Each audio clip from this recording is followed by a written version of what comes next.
निशब्द वन की खोज।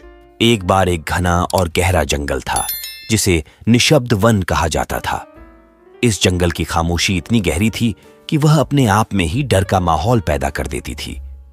जंगल के बारे में कई कहानियां प्रचलित थीं, जिनमें भूत प्रेत और जादुई जानवरों के बारे में कहा जाता था।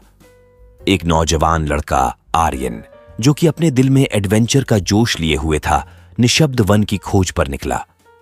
उसने सुना था कि इस जंगल में एक खूबसूरत और पुराना महल छिपा हुआ है जिसमें एक अनमोल हीरा है। आर्यन को हीरा ढूंढने और उसकी रक्षा करने की इच्छा थी। जंगल में घुसते ही आर्यन को एक अजीब सी फीलिंग आने लगी। हवा में एक खुशी का माहौल था, लेकिन उसके साथ एक डरावना सा खतरा भी था। जैसे जैसे आर्यन जंगल के अंदर बढ़ता गया, उसने अजीब और अनोखे जानवर देखने लगे। कुछ जानवर उसकी मदद करने के लिए तैयार थे तो कुछ उस पर हमला करने के लिए। जंगल में आर्यन को कई जादुई शक्तियों का सामना करना पड़ा। उसने एक पेड़ को बात करते हुए सुना, एक फूल को रोशनी देता हुआ देखा, लेकिन इन सभी के साथ आर्यन को भयंकर जीवों का भी सामना करना पड़ा। उसने एक राक्षस को देखा जो अपने शिकार को पत्थर में बदल देता था।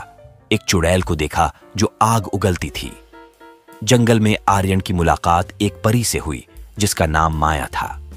माया ने उसकी मदद करने का फैसला किया और उसे जंगल के रहस्य और उसके खतरों के बारे में बताया।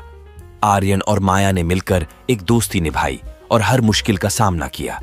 आखिरकार आर्यन और माया महल तक पहुंच गए। महल बहुत ही सुंदर और प्राचीन था। आर्यन ने हीरा को देखा और उसकी रक्षा की। उस समय एक बड़ी रोशनी महल से निकली और उसने पूरे जंगल को रोशन कर दिया। सभी जानवर और खुशी से नाचने लगे। निशब्द वन अब एक शांत और खुशनुमा जंगल बन गया था।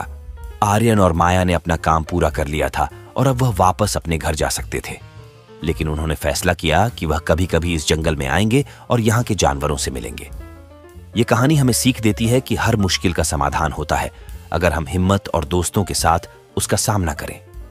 अगर आपको यह कहानी पसंद आई हो तो कृपया लाइक, शेयर और सब्सक्राइब करना न भूलें।